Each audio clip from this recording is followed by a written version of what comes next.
పరిశుద్ధ వారము మరియు ఈస్టర్ పండుగ.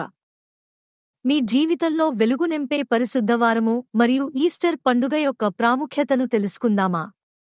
ఇది కేవలం ఒక పండుగ కాదు, మన విశ్వాసానికి పునాది. పరిశుద్ధ వారము యేసు క్రీస్తు యొక్క జీవితంలోని చివరి రోజులను గుర్తుచేస్తుంది. ఇది ఆయన సిలువ వేయబడటానికి ముందు జరిగిన సంఘటనల పరంపర. ప్రతిరోజూ ఒక ప్రత్యేకమైన ప్రాముఖ్యతను కలిగి ఉంటుంది. ప్రభువు యొక్క త్యాగాన్ని, ప్రేమను మననం చేసుకునే సమయం ఇది. ఈస్టర్ అనేది యేసు క్రీస్తు మరణాన్ని జయించి తిరిగి లేచిన శుభ సందర్భం. ఇది నూతన జీవితానికి, నిరీక్షణకు చిహ్నం. ఈ రోజున కుటుంబ సభ్యులు, స్నేహితులతో కలిసి ఆనందంగా జరుపుకుంటాము. ప్రత్యేక ప్రార్థనలు, పాటలతో దేవునికి కృతజ్ఞతలు తెలుపుతాము.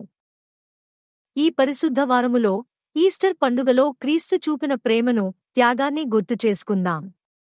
మన జీవితాల్లో ఆయన బోధనలను ఆచరిద్దాం. ఈ వీడియోను మీ స్నేహితులతో, కుటుంబ సభ్యులతో పంచుకోండి. మన ఛానల్ను సబ్స్క్రైబ్ చేయండి మరియు మీ అభిప్రాయాలను కామెంట్ చేయండి. దేవుని దీవెనలు మీకు తోడుగా ఉండునుగాక.